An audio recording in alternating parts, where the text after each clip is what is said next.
Robert Jackson Center, you're here today. We're thrilled you are here today. And we are here to advance the legacy of Justice Robert Jackson.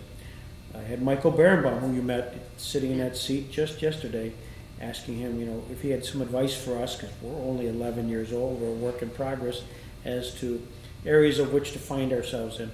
If you had to give us some guidance, Pam, what would you do? Well, if you think about Justice Jackson, right, what are the kind of things he's most known for?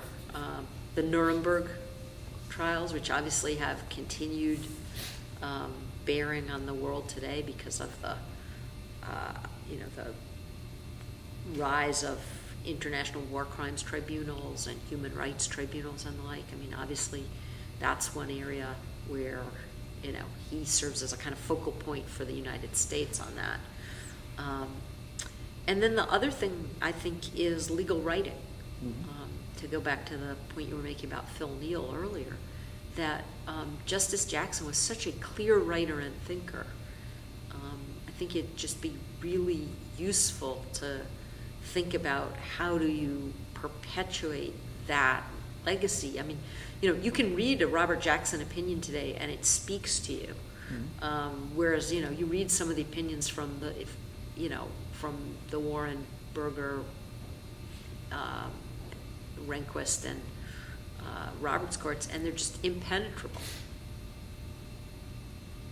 Or they're impenetrable sort of masses of soupy mass with a couple of quotable lines thrown in. And the thing that's interesting, and made it a little hard when I was preparing my talk for today for the Jackson Center is sometimes the best Jackson quotations are 2 or 3 paragraphs long because he's setting up an argument and then explaining the argument as he goes through it. I mean, even though he's got some of the greatest one-liners in Supreme Court history, that's not actually what makes him the greatest writer in some ways. And so getting people to focus more on legal writing.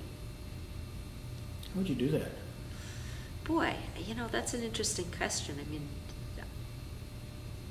I think it'd be great to have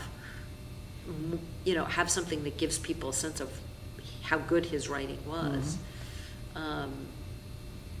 Some of it depends on which audiences you're aiming at. I mean, I think having a legal writing thing where you bring in judges and talk to them about legal writing.